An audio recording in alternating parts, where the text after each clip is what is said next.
Muchos piensan que el Islam es una nueva religión, que fue fundada hace unos 1400 años y que el profeta Muhammad, que la paz sea con él, es el fundador de esta religión. Pero esto es un error.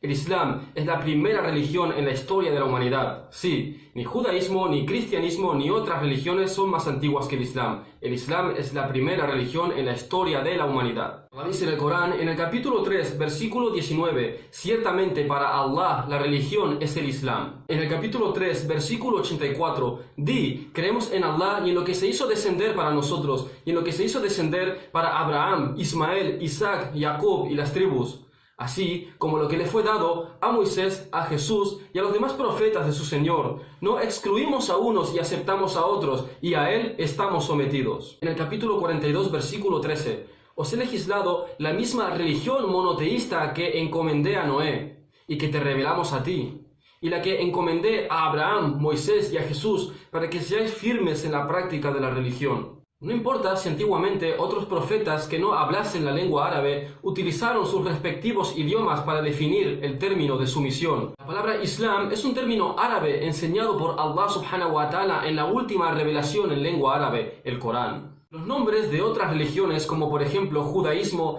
cristianismo, budismo o hinduismo, no pueden ser los nombres de la religión de toda la humanidad, ya que éstas van ligadas a una persona en específico o un lugar en específico. Por ejemplo, budismo proviene de Buda, cristianismo proviene de Cristo, judaísmo proviene del territorio de Judea, hinduismo proviene del Valle Indo. Por lo tanto, la palabra Islam no está ligada a una persona en específico o a un lugar en específico, sino que es la sumisión a la voluntad de Allah subhanahu wa ta'ala, Dios verdadero, desde el principio de la humanidad. De hecho, si nos fijamos en las antiguas escrituras, la palabra judaísmo no aparece ni una sola vez en toda la escritura. Lo mismo con la palabra cristianismo. Esta palabra no aparece en la Biblia. Lo que sí aparece es la palabra cristianos, pero ¿dónde?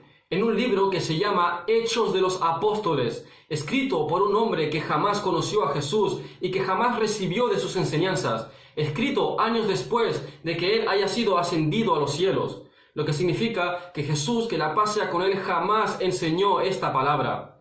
En el versículo 11:26 dice, y allí en Antioquía fue donde por primera vez los discípulos fueron llamados cristianos, por primera vez, años después de que Isa alayhi salam haya sido ascendido a los cielos.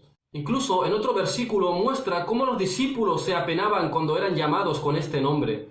Incluso, según la Biblia, Jesús practicó la sumisión a la voluntad de Dios. Él hizo su voluntad. En Mateo 6:10 dice, venga tu reino, hágase tu voluntad, tanto en la tierra como en el cielo. La sumisión a Allah se encuentra en el Antiguo Testamento. En Salmos 40, versículo 8 dice, me deleito a hacer tu voluntad, Dios mío, tu ley está dentro de mi corazón. Y no nos olvidemos de lo que significa el término muslim o musulmán. No hace referencia a una persona de raza árabe o a una persona que vive en un país árabe, sino que este término connota a toda persona que es sumiso a la voluntad del Dios único y verdadero. Incluso según la Biblia, Jesús se llama a sí mismo muslim, musulmán, donde, Evangelio de Juan 5, versículo 30, él dice, y no sé hacer por mí mismo nada, según oigo, juzgo, y mi juicio es justo, porque no sigo mi voluntad, sino la voluntad del que me envió. Despido con el capítulo 3, versículo 64 del Corán, que dice,